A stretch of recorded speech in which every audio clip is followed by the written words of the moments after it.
today, ang trip natin ay ice cream! So, today nandito tayo sa Mama Vergie's. Nakalagay dito soft opening pa lang nila, pero ang nakalagay dito is homemade ice cream. Nandito pala tayo sa Gloria Diaz sa, ano to?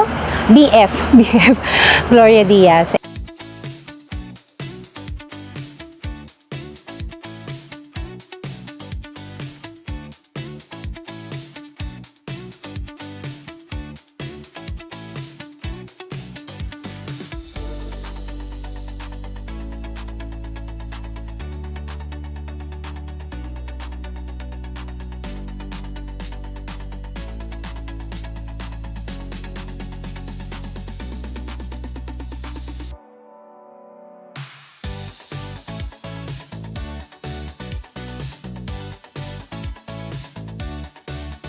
O, ayan. So, yung kinuha natin is yung 2 scoops, tapos only toppings. And yung mga toppings na nilagay mo, what are the toppings na nilagay mo, bebe?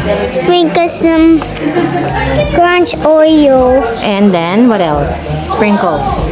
Yeah. And then, yung flavor na kinuha natin is cotton candy and chocolate.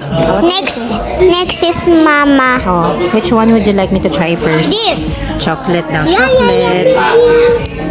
In cotton candy will just get the phone.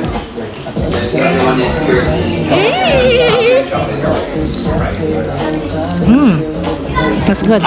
Well, as for the Americano, okay naman siya. Kulang siya sa sipa. Yun, kulang siya sa tapang. Parang medyo watery siya. So, love, overall rating mo. Ikaw muna. Overall rating? 8 over 10. 8 over 10. Oh, kasi yung ice cream okay naman. Affordable. Yeah, so for this one, I will rate 8 over 10 as well.